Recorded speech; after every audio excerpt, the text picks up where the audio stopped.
Hey, ladies and gentlemen, we are back here at the Power of We Symposium. I am Christopher Rausch. I am your host, and I am here with an amazing individual. I'm sure you saw his talk up on the stage. Jason Sisneros, what's up, brother? Changing the world, baby. Yeah, you are, dude. Just like you. Thank you. Your speech down there was so impactful, so direct. And when you talked about self-love, that really struck a chord with me. And we were just talking with Tony here about self-love. Talk to us about your journey when you recognized that self-love was super important, that was missing out of your life. It's a great question. I think we're all working on ourselves, trying to feel better all the time. And I'm no different. I was trying to figure out my childhood and, self-worth and all these confusing things that are happening. And I came across this concept of primary question, right? And in psychology, it's a real thing, right? Where sometime when you're a kid, something traumatic happens and it anchors in a fundamental question that every situation in your life is then filtered through. Yes. Right. And when I discovered that concept, I'm like, okay, great. What's mine? And then you figure out, okay, cool. What is my primary question? And when I dug into it, my primary question was, how do I protect myself? And it came from doing, this work and going back to this moment when I was in fourth grade.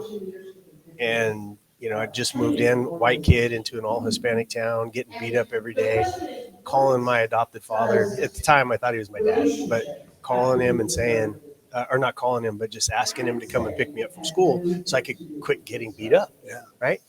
So at the end of the school that day, he pulls up. It was one of those International Harvester brown pickup trucks, single, bench seat in the front, Indian blanket on it, the whole shamil, right?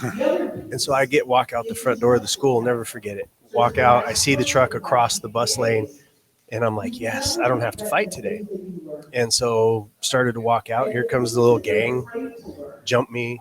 I'm like, oh, my dad's going to come anytime. Never did. Some other dad had to show up. So I go stumbling to the truck and, crying and bleeding and get in the truck, cry. He takes off.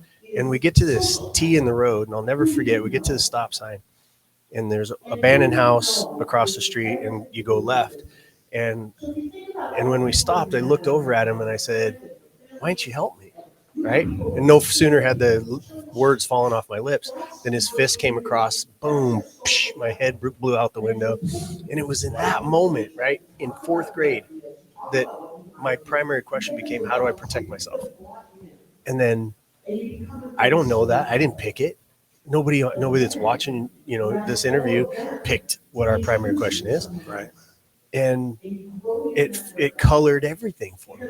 Because, okay, you get into a relationship. How do I protect myself? That means you're never really fully open to the experience of being in a great relationship. So true. Business, I don't trust anybody. Right.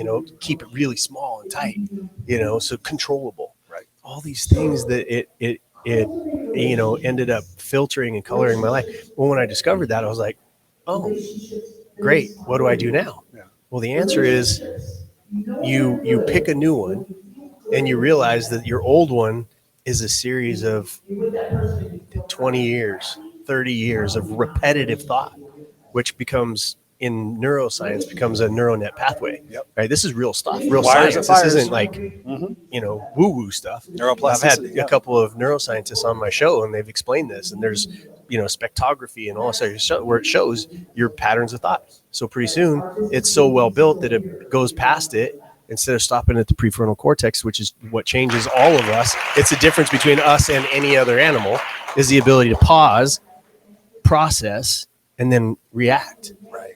But when you have that neural net pathway built, it's like a highway. It's like a free, zoosh, right? I know how I'm gonna respond, and we think we're unique, but we're not. Right. We're just a series of patterns. So I was like, I'm gonna pick my own, And so I was like, okay, cool. What is my new one? How can I be a powerful world changer that enjoys every breath? Oh, there you go. Right. And I beat my chest. I would yell and scream at the top of I was like, I got to override that old programming with what I just chose. And pretty soon, you can't, it's not magic. It doesn't happen in one day. You just have to be committed to the fact that it is working and let it catch up. And then pretty soon your thought processors are being filtered through an entirely new processing circuit. Right. and you're making better decisions. You're surrounding yourself with better people. You're making better choices. Instead of drugs, you're going to the gym. Instead of booze, you're drinking, I don't know, Protein shakes, yeah. Right? Well, it just kind of links together. So you're making a whole bunch of better decisions. Now you fast forward to where I am now. I'm a fucking powerful world changer. Oh yeah, you are. And I enjoy every breath. I'm literally a comedian. You know what I mean? Right. Like I've moved into the world of comedy.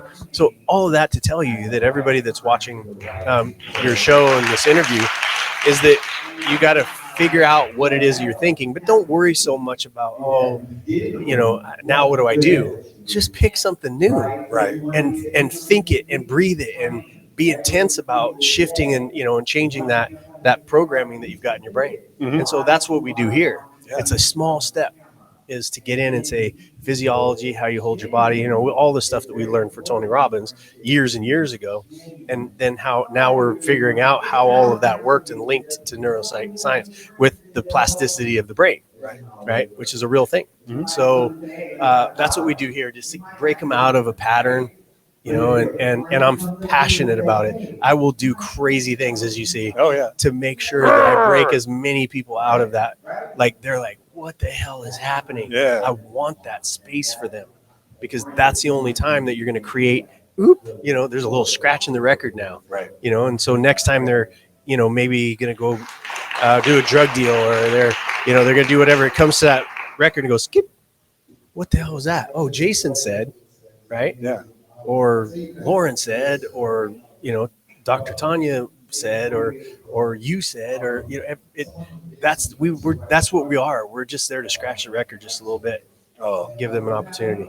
So true. Ladies and gentlemen, boys and girls, what we're talking about here is planting seeds. When you plant seeds and you allow them to germinate, it's incredible what it is that you could do. So what Jason's talking about here is massively powerful.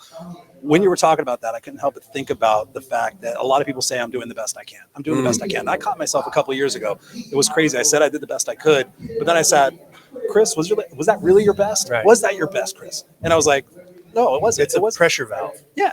So what is, in your opinion, for people out there watching, saying, I'm doing the best I can, what about doing the best and also discipline? Like, what is your best as far as discipline? Because you're obviously a very disciplined person. You're a very committed person. What, if for people out there struggling with that, what could you say to them? Yeah, it's discipline as a part of the puzzle, right? Everybody's like, well, I have to be more disciplined. And then they're driving by McDonald's and they pick up a burger and they're like, forget it, Right. Just today. And it's a piece of the puzzle, right? When you build what you want your future to look like, and it can change, right? Everybody's like, put it down. And then what if I want this? Change it, right? It gets bigger, it gets smaller, it changes, it goes left. You don't want that anymore. But we make all these excuses not to sit down and put the picture on the front of the Lego box. What if you got a Lego box and there's no picture on it? What the hell is this? Right. Which is exactly how most people are living their lives. It's exactly how they are wandering about in indefinite optimism, which means they're not putting a plan behind it.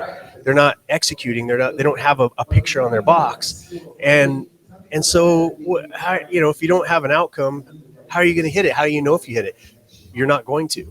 And so the idea is doing the best I can is a phrase that is absolutely pointless unless it's to release pressure off of your own discipline and your own path. It's you basically saying, instead of saying I'm doing my best, say I have an idea what I'm doing with my life. Right. And be honest. Because then you can go back to that and you can go, here's what the picture is. I want a house. I want out of debt. I want to have enough money to do this. I want to go on a vacation. And then you can reverse engineer to where you are. You can go inside the box and start to build the packets and the pieces and all that kind of stuff. Yes. So, I'm doing as good as I can is a pressure release valve for most people, because if you are literally painting the box, I had 12 hours worth of opportunity to build that today. Here's what I did. And then here's what I'm going to do tomorrow. And you stop wandering around like a sheep in the wilderness, waiting for a wolf to attack you. There you go. Wow, Jason, this has been so impactful. Thank you so much for being here. Tell everybody where they can get a hold of you, where they can find you on social media, your website, or anything like that. Yeah, JasonSisneros.com, JasonSisneros.com. Awesome, man. Easy Thank you so peasy. much for being here, brother. My pleasure, brother. I appreciate you. Ladies and gentlemen, boys and girls, Jason Sisneros, and the things we're talking about today are applicable in your life. It's just a question of when you decide to stand up and get sick and tired of being sick and tired, because if you're playing the someday game, hoping, wishing, and praying that someday things are going to change, you're going to be disappointed. You're going to have a life of regrets. I'm Christopher Rausch. I'm your host. We're going to be back in just a little bit with some commercials and everything else, but stay out there, and we love you. Appreciate you. Cheers.